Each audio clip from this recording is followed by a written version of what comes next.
आज Doubtnut app download करें।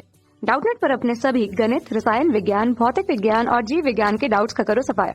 बस प्रश्न की फोटो खींचो, एक ही प्रश्न को क्रॉप करो और तुरंत वीडियो सोल्यूशन पाओ। अभी डाउनलोड करें। नमस्कार दोस्तों, हमारा प्रश्न है कि दोस्तों यहाँ पर हमें प्रश्न में पूछा गया है कि एकलकों का परस्पर संयुक्त होकर बहुलक बनाने का प्रक्रम क्या कहलाता है। ये हमें प्रश्न में पूछा गया है। ठीक है, तो दोस्तों हम जानते हैं कि जो हमारे एकलक क्या है, आपस में परस्पर संयुक्त होकर जो हमारे बहुलक बनाने का जो प्रक्रम है, इस प्रक्रिया को हम क्या कहते हैं दोस्तों, इस प्रक्रिया को हम कहते हैं बहुलीकरण की प्रक्रिया। ठीक है, तो हम इसे क्या कहते हैं, बहुलीकरण की प्रक्रिया कहते हैं। ठीक है, अब दोस्तों ये बहुलीकरण की प्रक्रिया किस तरह से होती है, हम इसे उदाहरण के जरिए देखते हैं। ठीक है, तो दोस्तों यहाँ पर हम उदाहरण के तौर पे किसको ले लेते हैं, हम दोस्तों यहाँ पर पॉलीविनाइल क्लोराइड को ले लेते हैं, जो कि हमारा क्या होता है, पीवीसी।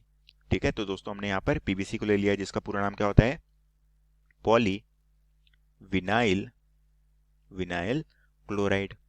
ठीक है, तो ये होता है हमारा पॉलीविनाइल क्लोराइड। अब दोस्तों इसका निर्माण किस तरह से बहुलीकरण के पश्चात होता है, वो हम देखते हैं।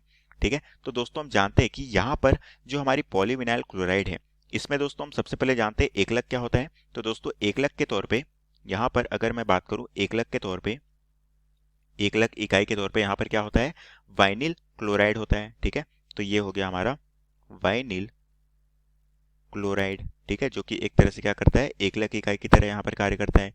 इसके ही यहाँ पर बहुलीकरण के पश्चात ही हमें पॉलीविनाइल क्लोराइड प्राप्त होता है। तो अब दोस्तों हम इसका रासायनिक समीकरण देख लेते हैं। ठीक है, तो दोस्तों यहाँ पर ये जो हमारा विनाइल क्लोराइड है, ठीक है, इसका सूत्र क्या होता है, ये होता है दोस्तों हमारा इस तरीके से CH2 डबल बॉन्ड CH, ये जुड़ा होता है दोस्तों क्लोरीन के साथ इस तरीके से। ठीक है, अब दोस्तों यहाँ पर हम क्या करेंगे, N मॉलिक्यूल के साथ इसका क्या करेंगे, उच्च दाब पर हम इसका बहुलीकरण कराते हैं। ठीक है, तो दोस्तों बहुलीकरण के पश्चात ही हमें यहाँ पर क्या प्राप्त होता है, यहाँ पर हुआ दोस्तों हमारा बहुलीकरण, क्योंकि इस प्रक्रिया को हम क्या कहते हैं, बहुलीकरण की प्रक्रिया कहते हैं। अब दोस्तों यहाँ पर हमें जो प्राप्त होता है इस तरह से श्रृंखला CH2, ये हो गया हमारा CH। ठीक है, और इसके साथ क्या जुड़ा होगा, क्लोरीन जुड़ा होगा।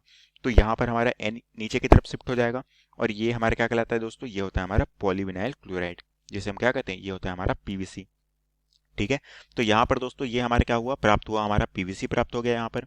ठीक है, और ये हमारा क्या हो गया, ये हमारा है एकलक। ठीक है, जिसे हम जानते हैं वाइनिल क्लोराइड के तौर पे। तो वाइनिल क्लोराइड के जरिए हमें बहुलीकरण के पश्चात PVC प्राप्त हुआ।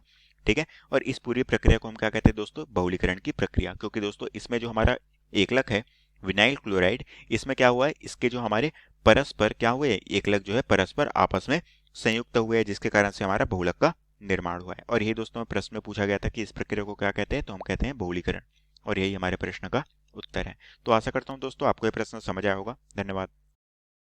कक्षा 6 से 12वीं से लेकर नीट, IIT, JEE वो एडवांस के लेवल तक 1 करोड़ से ज्यादा छात्रों का भरोसा। आज ही डाउनलोड करें डाउटनेट ऐप या व्हाट्सएप करें अपने सारे डाउट्स 8400 400 400 पर।